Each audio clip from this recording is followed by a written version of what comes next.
Hi, guys. Welcome to Building Successful Insurance Teams, a framework for first time leaders.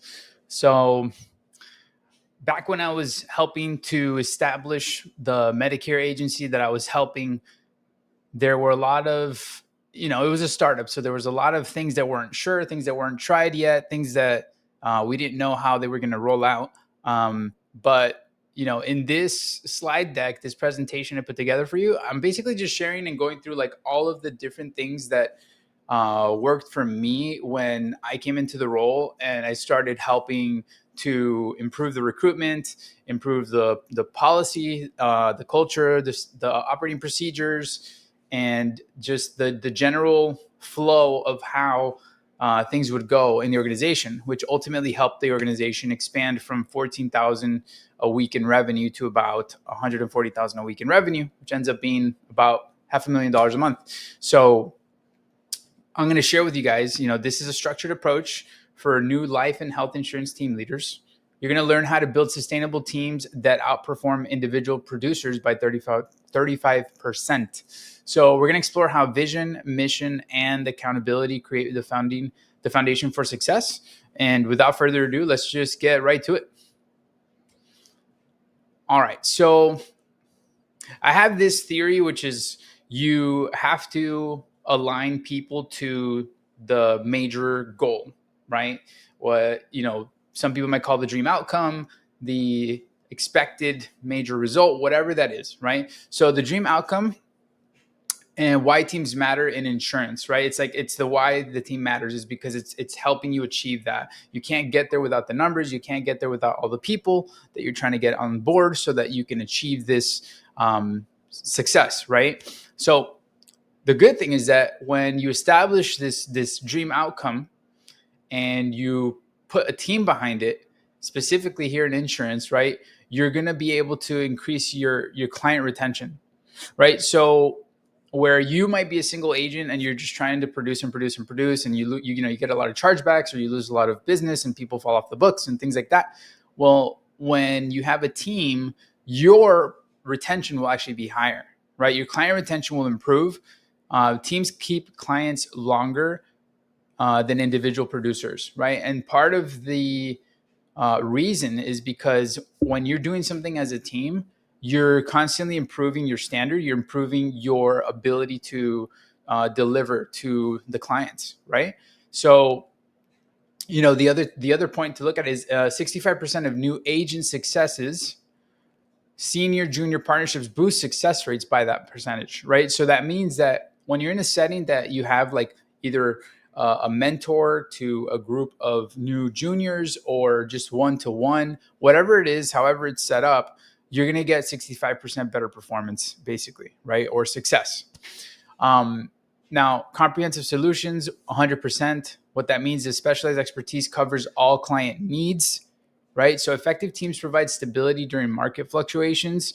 They rebalance the risk and reward equation for fair compensation, right? So when you have a team, you are constantly confronting new shifts and changes. And in Medicare, you're constantly running into, what if the CMS guidelines change? What if we are not allowed to do these things that we've been doing that has caused a lot of success? What if that all changes and it goes out the window? A lot of people are afraid of that, but really a team embraces that and just understands that now that we're going on this path and something is trying to change it, okay, well, now we have to pivot and adjust to that and then just continue and find the pathway out to success from there, right? So it's just about adapting. So creating a compelling vision. So it says a vision is a clear picture of what your dream, of what your team aims to achieve in the future, right? So you want to achieve something in the future, right? This provides direction and inspiration for all the team members, right? So you go, this is the picture we're painting for our future. You guys see it? You guys with me, right? So this is the vision, right? So an aspiration. Now this could be 5 to 7 year horizon. Maybe this is 5 or 7 years down the road. This is what we envision for the company, right? For the team, for ourselves, whatever, right? Now, metrics are very specific in satisfying targets, because if you don't measure, and we'll touch on that a little bit more later, but if you don't touch on that, then you lose the sight of the vision, meaning you want to include a very specific, usually it's either money or size of the group, some sort of major KPI within your vision, right? So I'll give you that example in a second at the end. Next thing is balance. You want to make it inspiring yet achievable. And what that means is that you don't want to paint this vision of some impossible task that makes people apathetic about even getting started, right? You don't want to scare people out. Oh, wow, these guys are crazy, or wow, that's too much. Like, I'm just here to learn insurance, right? So it has to be something that is real and something that is approachable for every person that's involved, so that they can actually go, okay, here's the vision. This is where we're going. I see myself as being part of that. So that's why it needs to be balanced, because if it's not balanced, then the people will not align to it. And that's important. So we'll cover that a little bit more in a second. Now, this bottom part here says your vision answers, what will success look like for our team? Examples include protect 10,000 families by 2028, right? So you see there is that measurable KPI within that vision, right? So it has to be realistic, right? So maybe the size of your group, or how fast you want to grow, or how fast you're growing. You can use these indicators to see, like, okay, is this vision balanced, right? What metric am I using? And in insurance, it's a safe bet to use that. You know, you want to protect families, like you want to be purpose oriented with your vision, you know, but you can find something that might be different. Maybe it's growing our team to 10,000 agents within the next 3 to 5 years, right? Something like that. And then this has to be something that compels, motivates, excites, and gets the people in your team like going like, wow, I want to be a part of that. And you can ask the people like that you're recruiting, or the people that you're talking to, the people that are in your team, like, hey, do you see yourself helping us create that outcome? Is this something that you think is possible? Why wouldn't this be possible, right? You want to constantly just get that feedback on your vision, because your vision might be unbalanced. And so you also want to make sure that if you need to adjust it, then adjust it. And that doesn't mean to lower your expectation or your target. You should always increase activity to attain your targets, right? But being realistic with the time frame and the amount that you're trying to do, figure it out, see how it can be done. And if it's way out, way too out of whack, then you have an answer, like it doesn't work, right? So just keep that in mind, and let's continue. So over here we have crafting your mission statement. So a mission statement defines your team purpose, and it explains how you operate day to day in order to achieve your vision. Okay. So a mission statement defines your team's purpose, and it explains how you will operate day to day to achieve your vision. Okay. So an example is, it answers, how will we serve clients and support each other?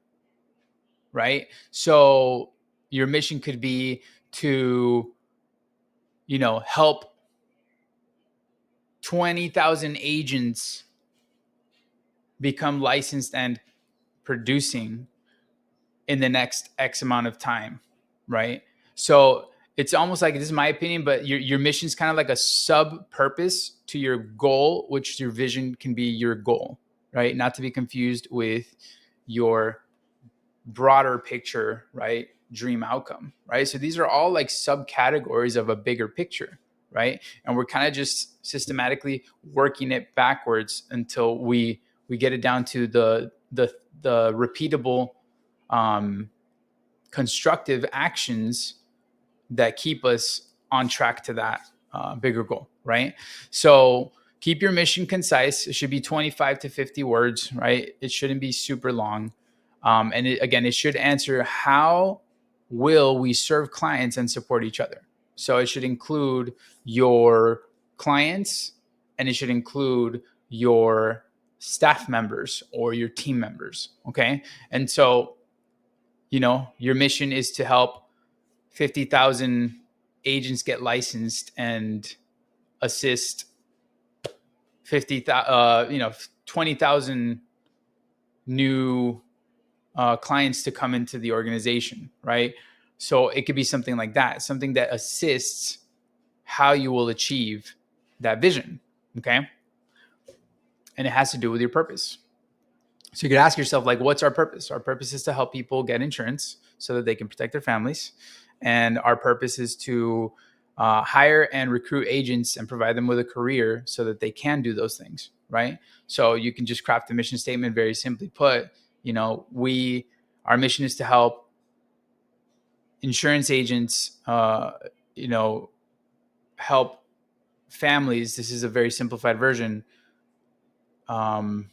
With their health insurance needs, right? And you should make it more specific, right? Like, our mission is to empower new insurance agents with the tools they need to achieve the success in helping secure 50,000 families or whatever that is, right?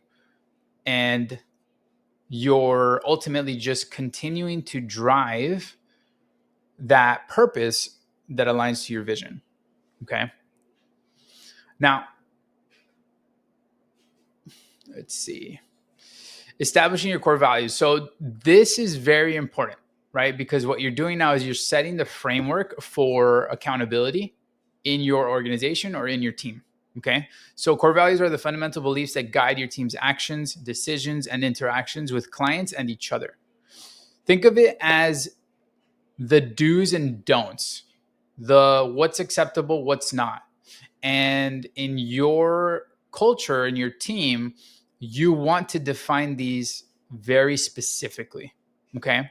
Now, you want to select 3 to 5 non negotiable principles, right? They can choose values that truly guide behavior, not just sound good, right? Sometimes people are like, we are accountable, right?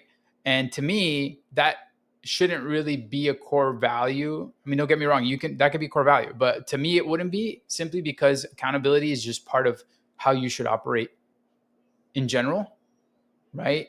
And it's just such a component to success that you want to embrace accountability simply as how you breathe, right? It shouldn't be like this action people take, like, we are accountable when blah. Like, no, people should just be accountable. That's my standard, right? So, and accountability means really being able to go in and say, hey, you didn't do this. Why didn't you do this? Please do this. And then making it clear that if that happens again or it doesn't get done again, then these are the consequences, right? And so, not to be a dictator or authoritative or whatever, because ultimately they will buy into your core values and your culture through your accountability. And that means that that's always going to be there. Like, having accountability or not is going to determine whether you will establish a good culture or not. And that's my point.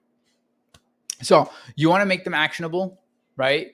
Values like client first solutions create clear expectations, right? You want to be specific in what the outcome you're trying to have is with your core values, right? You want to use values as decision tools, right? Let them guide hiring, recognition, and promotions, right? So if, one of the examples here on the slide is from the pictures, like innovation, right? Teamwork and growth.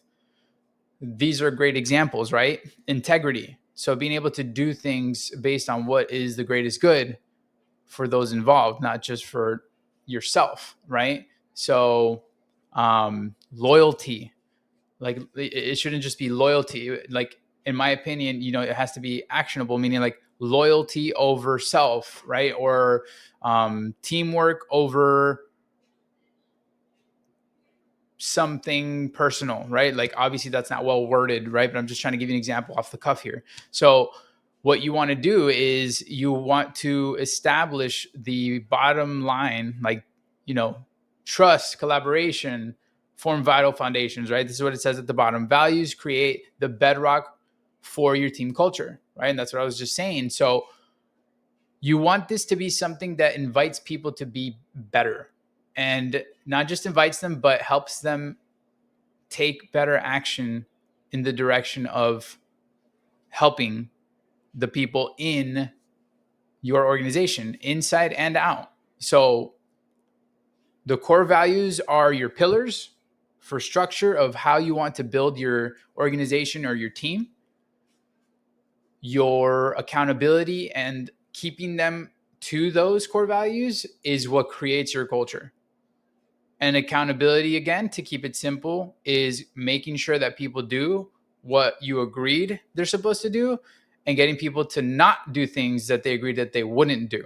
And it's that simple, right? So you have guys that, you know, ethical, coachable, accountable. These are some of the constant ones that people hear about, integrity and teamwork and growth, right? So you hear about these things. So what does that mean in your organization? You have to define that. Like being responsible is making sure that you don't leave your client in the middle of an application because you have to go to the gym. Like these things that would probably seem obvious, or things that people would understand as, oh, I shouldn't do that, or this is something I should do. Like you have to give that clear expectation. You have to name it. If you don't name all these points, and it might be tedious, maybe you chop it down or whatever, but the point is, like, if you don't do this, people will often, this has been my experience, will often try to push the envelope to kind of see, like, and feel around and see how far they can get with you without you either reacting or saying something, right? Like, oh, I just thought, like, I was gonna, I would just come in on the call a little bit later today because there's something important I need to do. No, that's not acceptable. You're on time, right? So you have to figure that out. And here's the thing. They have to know that coming in, and you have to get their agreement to that, right? From day one, from the hiring, they need to see, like, how you do business and that you maintain doing business that way, right? How you do anything is how you do everything. So they're going to know from the first day, by whether or not you hold them to the standards you're talking about, if you're legitimate or if you're just someone who's blowing smoke up the where, right? So be real, be polite, be inviting, be encouraging, and all that. But let, um, don't ever lose sight of your values, especially in front of new members, because they're a clean slate, they're a blank canvas, and the moment that you fall back on those values or those your pillars, then you're not going to have a strong foundation. So always think with that. And let's see what we got. So just going more along with the subject of the team culture here, right? So building your team culture, building regular activities. Regular activities reinforce values, right? So what that means is even your smallest activities should correlate or align and reinforce rather, the culture that you're building, right? So, like, let's say our culture is always striving for success, or always operating like a pro, right? We always operate at professionalism, right? People like to sum it up in one word, fine. But I always say, take that one word and break it down into, again, what we saw in the last slide, which is make it actionable. Professionalism, what the hell does that mean? Professional, like being like a professional. You would think that translates to people. You have to explain it to them. And what I mean by that is, like, being a professional is arriving to work on time, letting someone know if you can't show up because something came up, right? And all the people that need to know. Making sure that you keep your promise to your clients and that you do not promise something you cannot deliver.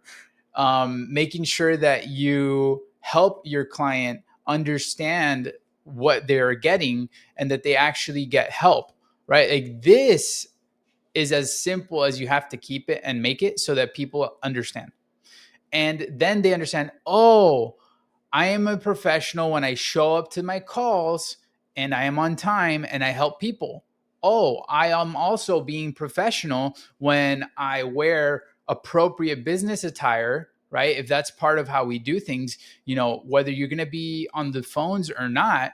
And I'm not saying everyone has to do this, but to me, it's important that you dress the part of the role that you're fulfilling, right? So I would love to just be in a hoodie and a snapback hat and some shorts. And even though I'm working from home and it's more comfortable, I personally don't do that. I will put on my business attire because I am in business mode and I am doing business, right? I am being a business person. I'm not being a at-home person. So that's me stepping into my role, and it helps me. It helps me keep my frame of mind of what am I actually doing right now, right? So it helps remove distractions. It keeps me focused, and it's professional, right?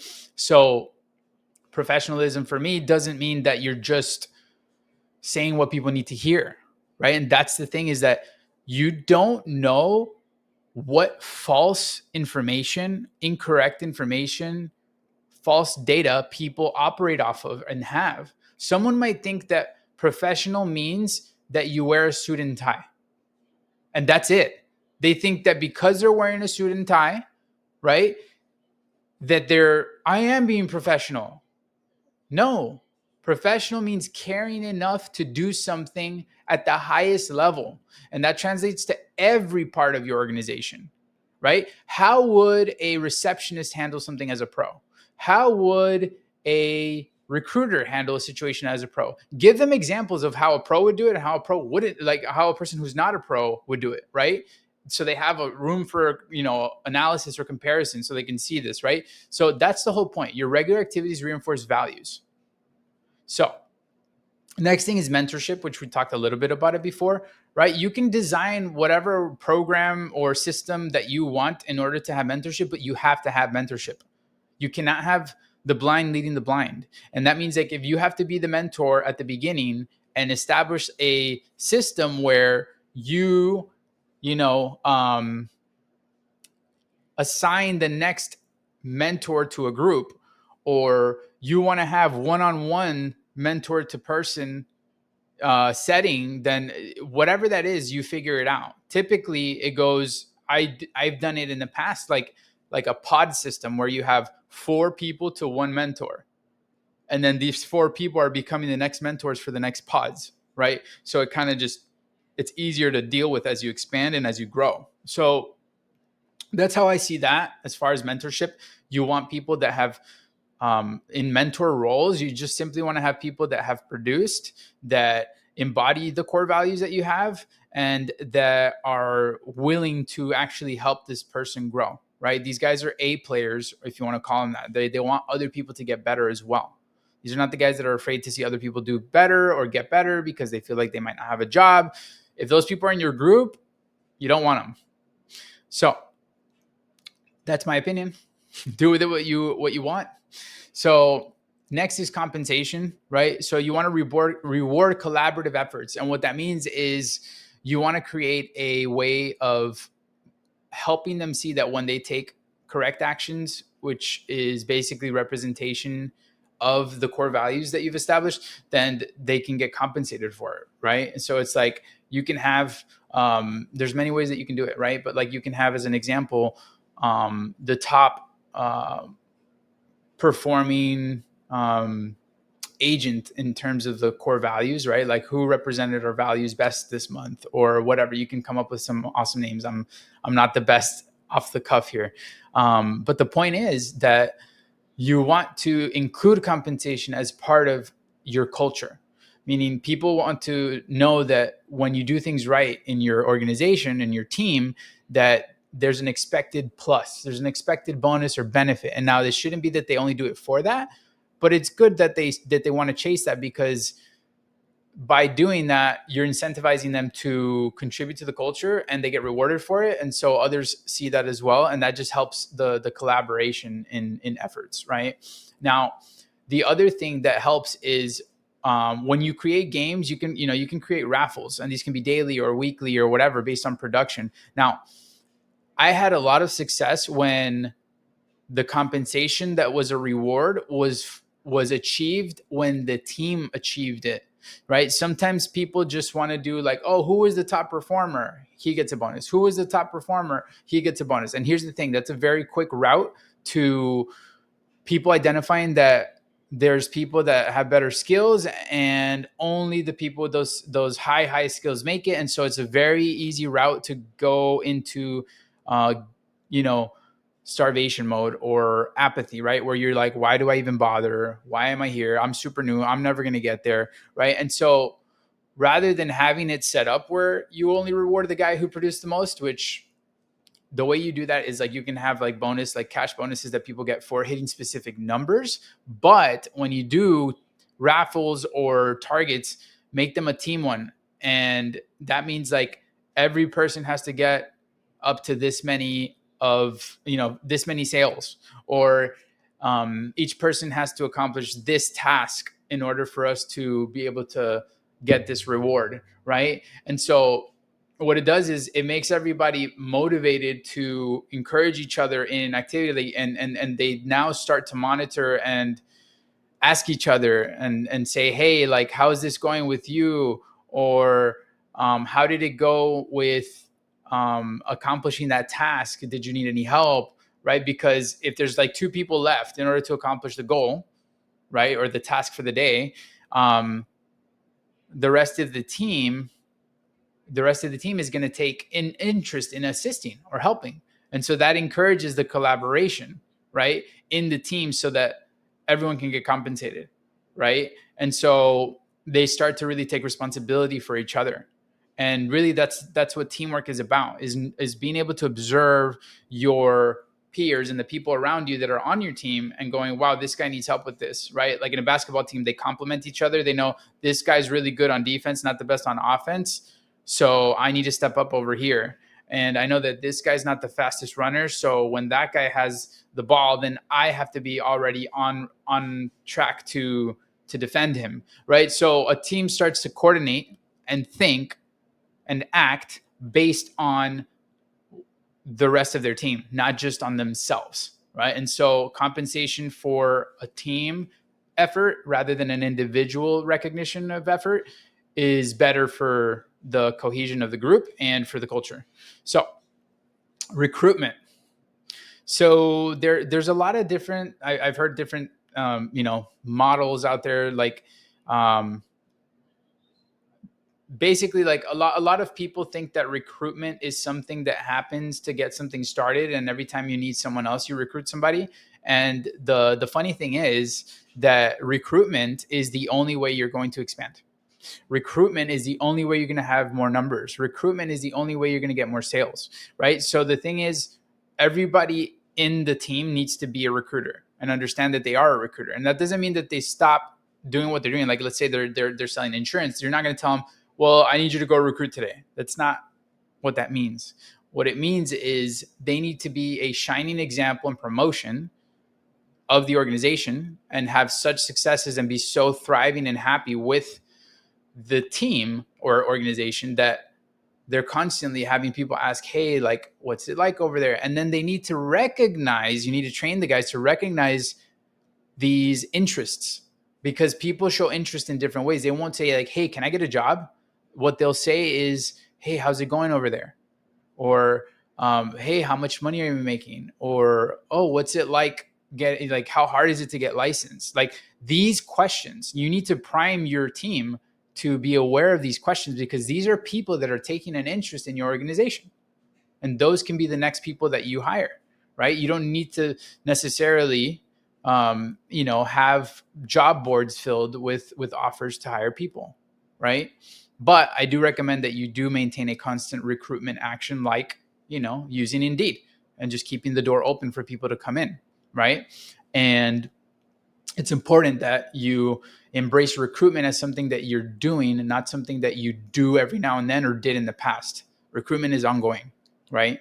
So that's very important. And when your team or your organization understands that, and that they're all a contributor to that motion, it also changes the dynamic of how you guys operate, and recruitment becomes very self-sufficient. So at the bottom here, it says culture is simply how we do things here, right? It determines whether your vision and mission become a reality. As gone over, people want to see how you do things. And so they're going to see that from day one. And they're going to see that on the hiring call, the opportunity call. they're going to see that. Every time they show up to a call, right? If they notice that Joey was late 3 times and nobody said anything to Joey, I guess it makes it okay to be late, right? If they see we're constantly promoting everyone has to have their cameras on, unless there's a specific reason, like, they're with they're dropping off their kids at school or something, whatever, right? But always ask and say, hey, how come your camera's not on, if that's something that's important to your team, right? Like, everyone shows up, everyone has cameras on and is ready to go. So people take note. They realize, oh, this guy never has his camera on, and no one ever says anything. So then you have the next person, the next time is like, oh, well, I'm going to turn my camera off. I don't want to put it on. I feel I have my morning face on still, so I don't want to be on camera. It's like, no. So you just tackle those things immediately. Correction should be done on an individual basis with people, right? So you should get with them, but by the next time it comes around, they should have made it better. Meaning the next time they come on to the call, their camera should be on and people will notice that as well, right? So anyways, that's that. So group policies and accountability framework, right? So your policies and your SOPs, right? Your standard operating procedures are exactly like what you do systematically so that you can achieve certain results. And it's like the replicatable actions to get results, right? Now, your policies, though, are what allows you to do your work, right? If these things are happening, this is how we resolve it, right? If a person has shown up late to a call 3 times, then they are off the team, right? If a person does not hit certain numbers for a certain amount of time, then they get moved to calling different leads, right? So document clear expectations, define roles and responsibilities. So what that means is that you also want to make sure that your roles, like, this is your job, right? And these are the things that you need to do that fulfill that job's responsibilities, right? We kind of touched on this already, but you need to make that clear for every role and every position, right? And here's a pro tip. Do a loom, right? I'm shooting this using a loom. I think it's very practical. It's very simple. I don't need to set up another camera or something else. I'm like, I just want to get information to people as fast as possible and in a very practical way. So document your your SOPs. If you want to show someone how to do something, walk them through it, but record it so that you have it documented. They can rewatch it, right? And it'll reduce the amount of questions or repetition. But just know that part of your job is to repeat things many, many times. If you're building a team, you're going to repeat the same message, right? Even though NBA players are professionals, they still need a coach to go out there and say, you need to play defense. It's like, wow, I didn't know that, right? But that's not the point. It's like when they repeat it in a specific time, in a specific way, it creates a different impact and it impinges in a different way, which brings about the outcome that you're trying to get. So we talked about this, create collaboration processes. I already touched on that a bit, establish like client handoff procedures. So a little more precisely here, it's like if you have newer guys and they don't know how to deal with maybe closing the deal, like maybe they're walking Betty through how to, they're enrolling her in her Medicare and they need some help filling out the form or whatever it is, then have your guys collaborate with each other and set up a way that they help each other and compensate each other, whatever, right? Like maybe, hey, Joe, can you help me with this client and we'll split it if you just kind of walk me through and show me everything you're doing so that I can learn from it. Great. So have them work out how they help each other, right? Set performance metrics, KPIs, statistics, whatever you want to call it. You want people to measure their individual and team results, right? So this could be cash collected, annual premium written. This could be, number of new policies sold, number of people recruited, number of people hired, right? So these are different things that you can use, right? You can use a leaderboard. A lot of teams like to use leaderboards where they can also see where people are at. And so if someone else is doing really well and they're down here, sometimes they're like, oh, and you do it in a public place where the leaderboard is visible to everybody. people tend to take more action and go, wow, I need to get moving, right? And so it keeps them focused and dialed in, right? Now, schedule regular check-ins. This is very important, right? Because this is where accountability comes in, and where you want to take an interest in people's personal lives, right? And I'll touch on that on the last slide a little more. But when production is lower than where it should be, you should be monitoring based on the group you have, how they produce. And that's not just how much they produce. It means, does Joe produce a certain amount of dials or calls, right? This is where your sub metrics are very important too, right? You have your main metrics and your sub metrics. So your main metrics is like the cash collected, the policy sold, things like that. But your sub metrics are very important, and that's what you monitor for on your check-ins, right? Like usually Joey has about 100 dials by lunchtime, or usually he has one deal closed by 12 p.m., right? Whatever that is for you, you start to monitor like how you can track your guys doing well or when they're not doing well. So if they're not hitting those numbers, you want to check in and say, hey, how's it going? What's going on? Is there anything you're running into? Was there a call that you had that was upsetting? Like, just check in with them, because something's going on. Either they're distracted by something in their environment, right? Or they're distracted by some sort of mental situation or experience, or there's things that they have attention on that they haven't finished, right? Things like that. So talk to them, get it out of their system, and then reset them, right? Like set them out to restart, right? Like reignite themselves for the day, get back to work, get back at it. Day's not over, keep pushing. So define processes up front. Tell them what to expect. This is how we do things here. This is what you'll be doing. We expect the report by the end of the day without having to chase you up for it. Like it's your job to report what you do, right? So all policies should reflect and reinforce your core values. So even then, your policies should explain how you do things, but it reflects that if they're maintained, then you're achieving those core values, right? So implementing accountability systems, right? So structured onboarding. This is a little more in depth about what we were just talking about. So your onboarding needs to specifically and explicitly in detail show them how they will be joining, meaning what is the process we're doing now in order for me to be on the team, and what does that look like? What is the time expectation for it? What is expected of them? Any questions? Giving them FAQs, frequently asked questions that they can look at, right? Like all these things that just adds more and more and more, that continues to communicate and build towards this is how we do things, this is how we do things, this is how we do things, right? Which all slams in your core values. So your onboarding needs to be a reflection of that. How would my onboarding be if these are my core values? How would my onboarding be if we do everything here as professionals, right? So you want to also outline the clear consequences. When we don't do these things, this is what happens, right? If you show up late to a call 3 times, you're out. If you lie about a sale, right, you're out.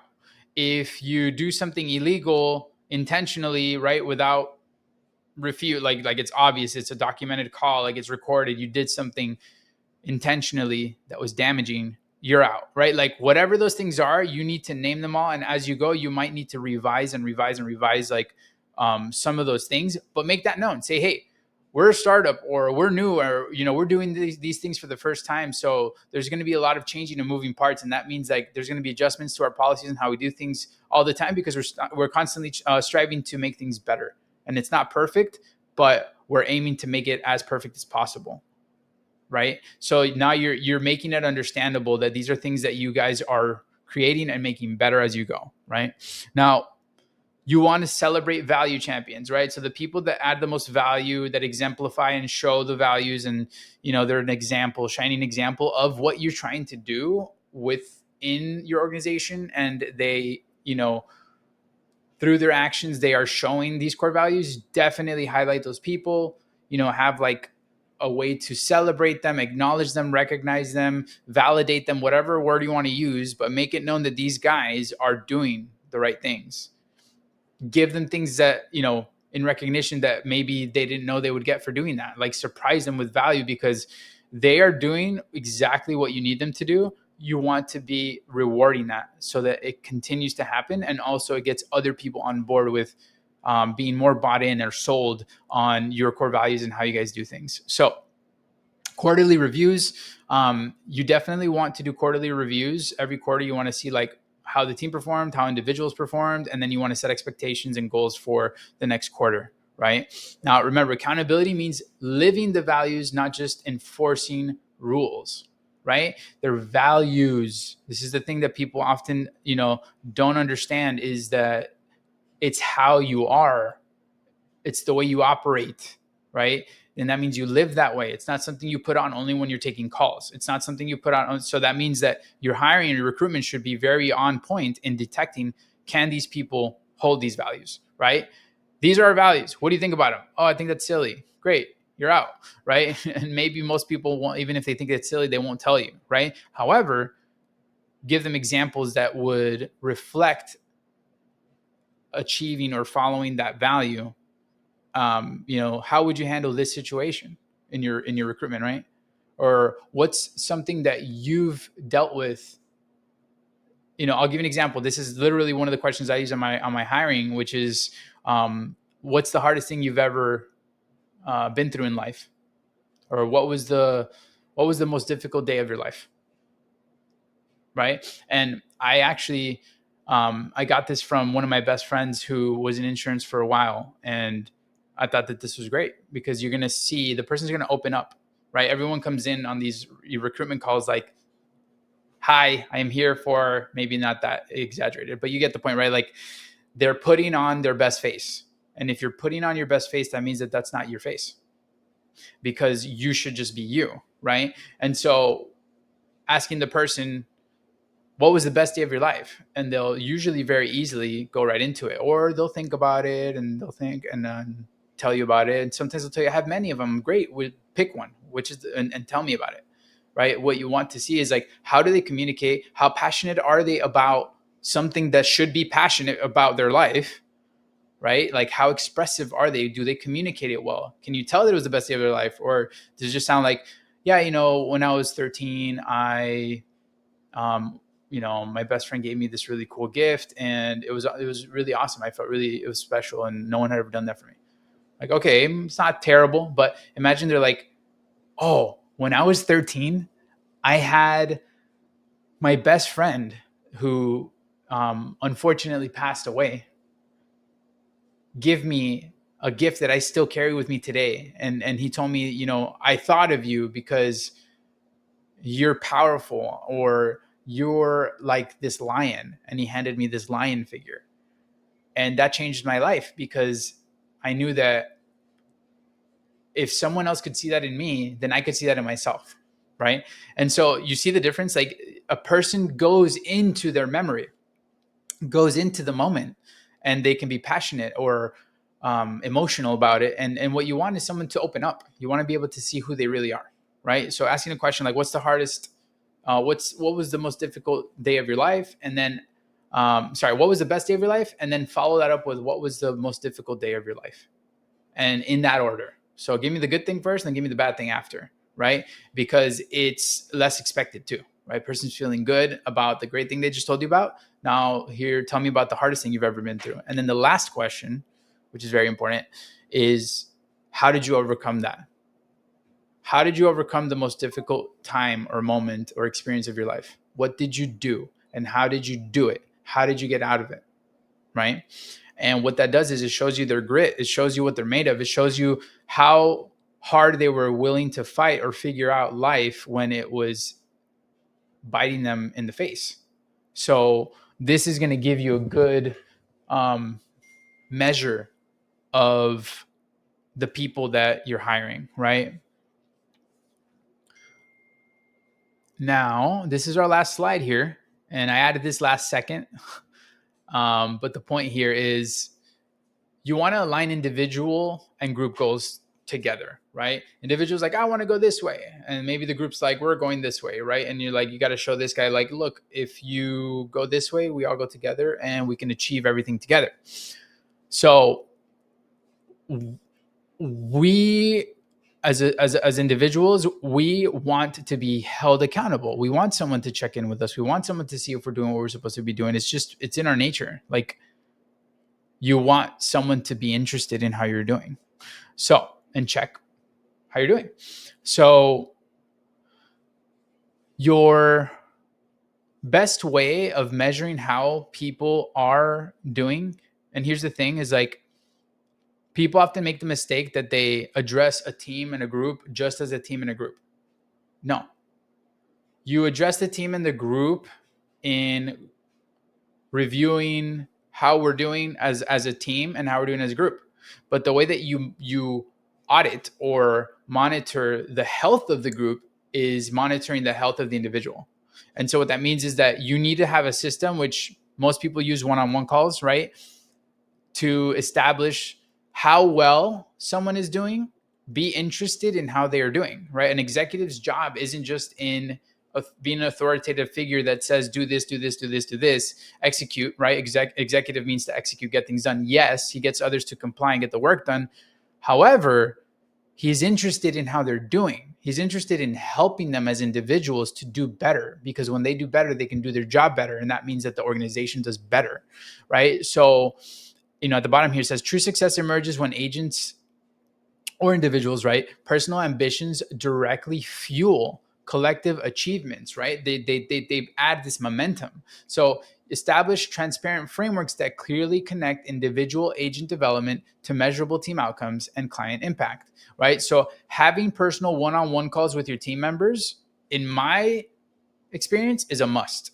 There needs to either be a person assigned that does this, because it can happen where like your calendar gets booked with just one-on-ones and then you can't do anything else. So you don't want that either.